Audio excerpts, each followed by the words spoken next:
We're so back. Mic 1, 2. Welcome to episode 1 of Off the Top. So part of this process for me is just unpacking learnings, and selfishly, I want to be able to have a space where I can digest things that are going on in building this world of the podcast, learnings, challenges, things that I've picked up on myself, and in a way, hopefully you can learn from, but this is very much me figuring it out. So Off the Top is basically just my own journal entry to the world and what's going on. 1 year ago, I left my job in finance. I was working at a private equity fund, and for 6 years, learned a lot. Extremely grateful for that opportunity. I say that I felt like the dumbest person in the room, and over time I learned that that's a good room to be in and feel very fortunate for that experience. But something was missing from that for me. And over the last year, I've been what we call tossing spaghetti at the wall to see what sticks.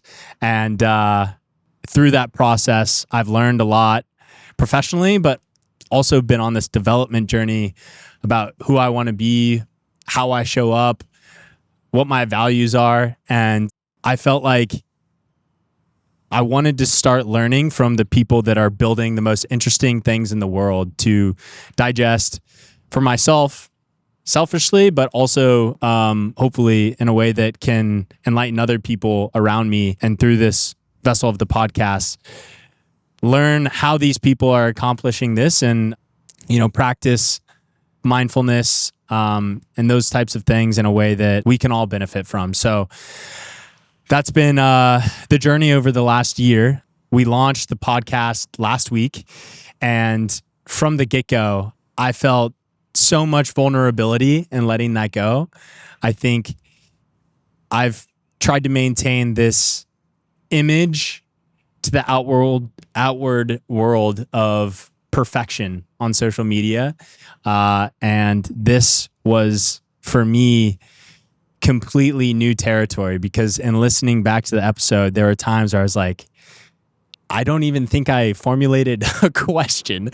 And luckily, Sam Snowden, the filmmaker we had on, absolutely smashed it. But for me personally, I'm my own biggest critic a lot of the time, and it was really hard for me. I know relative to most problems in the world, not a huge deal, but getting through that first hurdle took 5 months for me into releasing that episode. So we batched up 10 episodes. I want to let you into guests that we're potentially going to bring on, how we're building this, and that's what Off the Top's about. For episode 1, I'm going to drop a couple learnings. There's been thousands of these over the last 12 months, but these are ones that I felt like resonated most with me. So number 1, I have action creates data. I think over this time period, I felt lost at times. I felt uninspired, and I wasn't necessarily sure which foot to step forward with. And the best advice that was given to me was, you don't need to know 5 steps forward. All you need to know is that next step. It's this concept called ABZs that my friend Tajo always speaks to, is you need to know the long-term game of Z, but then B is just that next immediate step. And action creating that data for yourself will then inform your future steps. But until you really put the pedal to the metal is something that I've had to learn the hard way, of just putting myself out there, throwing shit at the wall, seeing what sticks. And that's been a challenge, because going from 0 to 1 requires climbing back down the mountain. And I personally attached a lot of ego to the process of building a company and looked to the external world for validation. And in entrepreneurship, I've learned you can't have that. You have to be willing to climb back down the mountain and try another path up. And so that's been a lot of learning for me over the last year. Next, I have playing not to lose versus to win. Another core lesson for me has been playing it safe and staying in what I knew was a lane that was harder to judge from the outside.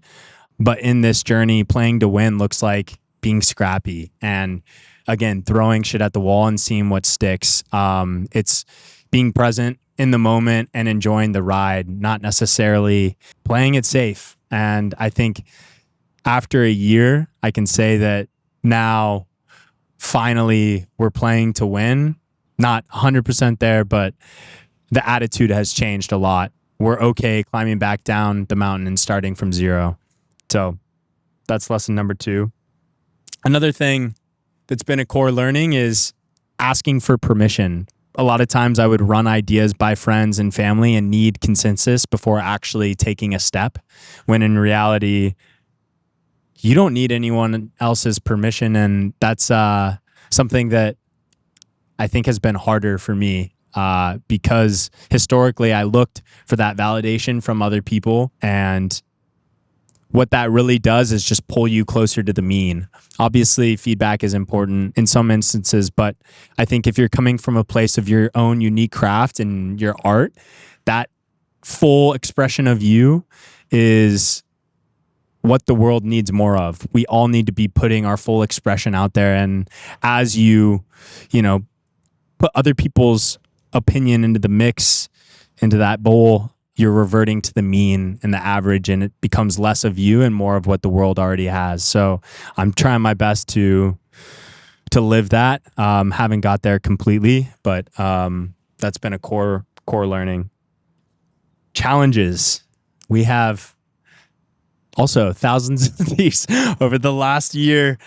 I think number 1 for me is cutting through the noise. Starting a podcast, I almost feel like I have this allergic reaction to the word podcast because it seems like everyone and their mom has one, and contributing to the noise on social media of just throwing clips full of AI and shit into people's lives felt empty. But the reframe that I felt helpful was actually from an episode with Amber Lyon. She communicated this really well. She said it's essentially just a lens that captures the full essence of conversation, of unique people that are running at something bigger than themselves, and also hopefully a voice to inspire other people. And so the way that we're trying to move with this podcast is from an authentic place, being vulnerable and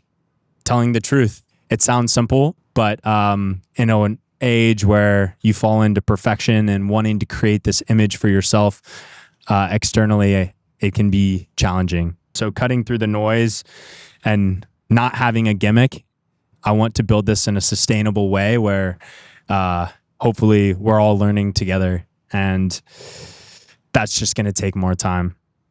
Another challenge has been needing to show progress and feeling like I needed to show the world that I was working hard and we were onto something, when in reality, there were many times throughout this journey where shit got really challenging and I needed time to just decompress. And I had spent months running at something and learned that it wasn't going anywhere, climbing back down that mountain, starting from zero, trying something else.